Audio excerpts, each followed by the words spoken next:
Welcome. Thank you. నువ్వెప్పుడు చెన్నై వచ్చావు? హైదరాబాద్ నుంచి ఫ్రెండ్స్ వచ్చారు, వాళ్ళతో వచ్చాను. నువ్వు? That's my gang. Oh nice.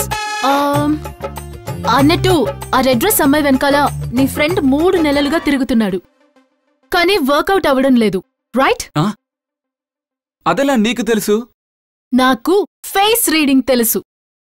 దేనికైనా టాలెంట్ ఉండాలి. ఫేస్ రీడింగ్, టాలెంట్, ఊరికే కథలు చెప్పకు.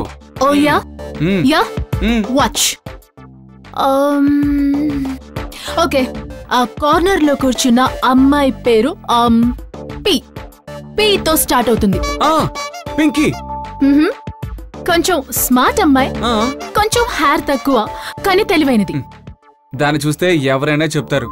తను పెద్ద రౌడీ, ఎప్పుడూ ముందుగా తిడుతుంది, తర్వాత మాట్లాడుతుంది, రైట్?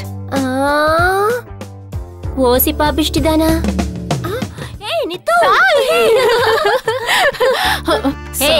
నా క్లాస్మేట్ తెలుసా? స్టూపిడ్. ఎన్ని రోజులైందే, కాంటాక్టే లేదు.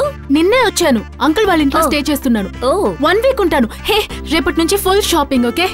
ఓ షిట్, నాకు ఒక ముఖ్యమైన మీటింగ్ ఉంది, అవుట్ ఆఫ్ స్టేషన్ వెళ్ళాలి. నీతో చాలా మంది ఉన్నారుగా, అందరూ వేస్ట్ పార్టీలే, ఎవరో ఒకరిని తగిలించు. కరెక్టే, దొరికాడు. ఎవరు? నువ్వే. నేనా? నాకు చాలా పనులున్నాయి, నేను రాను. నిత్య, నువ్వేం బాధపడకు, వాడు ఖచ్చితంగా వస్తాడు. నీకొక విషయం తెలుసా? వీడు చేస్తున్న పని ఒక భయంకరమైన పని. మొత్తం ఆంధ్ర వాళ్ళ నెదర్ని పాడు చేసే జాబ్. నమస్కారం ప్రేక్షకులారా. ఎప్పుడూ పని పని అని తిరిగే ఈ జీవితాల్లో బొత్తిగా సుఖానికి నోచుకోవటం లేదు.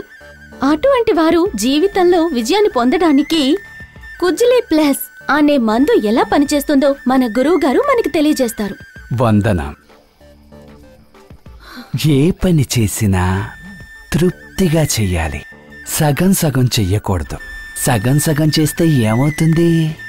పనికి రాకుండా పోతుంది. మీరు వినే ఉంటారు, మురిగే కుక్క కరవదు అంటారు. ఎందుకలా అంటారు? ఒకటి మొరగాలి లేదా కరవాలి, రెండూ ఒకేసారి చేయలేదు కదా. కానీ మనవాళ్ళేమో 10-15 విషయాలు చక చక చక చక చక చక చక అని ఒకే సమయంలో చేసేయాలి అనుకుంటారు. అది జరుగుతుందా? జరగదు. అర్థమైందా? ప్రేక్షకులారా, ఇంతసేపు మీ వివాహ జీవితంలో ఎంత సంతోషంగా ఉండొచ్చు అనేది మన గురూజీ అరేంజ్ చేసి చూపించారు. ఏమ్మా, ఏంటి అరేంజ్ చేసి ఇచ్చానంటున్నావు? నా వృత్తినే మారుస్తున్నావు. అదే కదా. ఇలా చూడమ్మా, అందంగా ఒక టెక్నిక్ నేర్పించారు, ఒక ఐడియా నేర్పించారు అని చెప్పొచ్చు. తర్వాత బర్స్ట్ పవర్ కాదు, హార్స్ పవర్. ఏది చెప్పు చూద్దాం. వరస్ట్ పవర్ అంటావేంటమ్మా? హార్స్ పవర్ అని సరిగ్గా చెప్పొచ్చు కదా. బాగుంది గురూజీ. మీకు తెలియ కూడా సరిగ్గా రాదు. మిమ్మల్ని ఎవరు పనిలో పెట్టింది? మీ రికమెండేషన్? అవును తమ్ముడు, ఒక చిన్న తప్పు జరిగింది. తప్పా? అరే రే, ఎప్పుడు? అయ్యో, ఇది ఆ తప్పు కాదు, వేరే తప్పు. నేను చెప్తున్నానని తప్పుగా అనుకోకండి. ఈ అమ్మాయిని చూపించే బదులు ఒక పువ్వునో కాయనో చూపించి మ్యాచ్ చేసేసేయండి, లేదంటే నా బతుకు నవ్వులు పాలవుతుంది. ఎవరిది? ఆ అమ్మాయికి తెలిసిపోయిందా? తమ్ముడు, అంతలా నవ్వుతోంది, ఎవరా అమ్మాయి? అది తెలుసున్నమ్మాయా? నెక్స్ట్ అమ్మాయి తనా? కాంపేరింగ్ చెప్తున్నాను తమ్ముడు. కొంచెం మీరు వెళ్తారా? అయితే తను తోలుకెళ్ళవయ్యా. అయ్యో, నువ్వు పద. వస్తున్నానండి.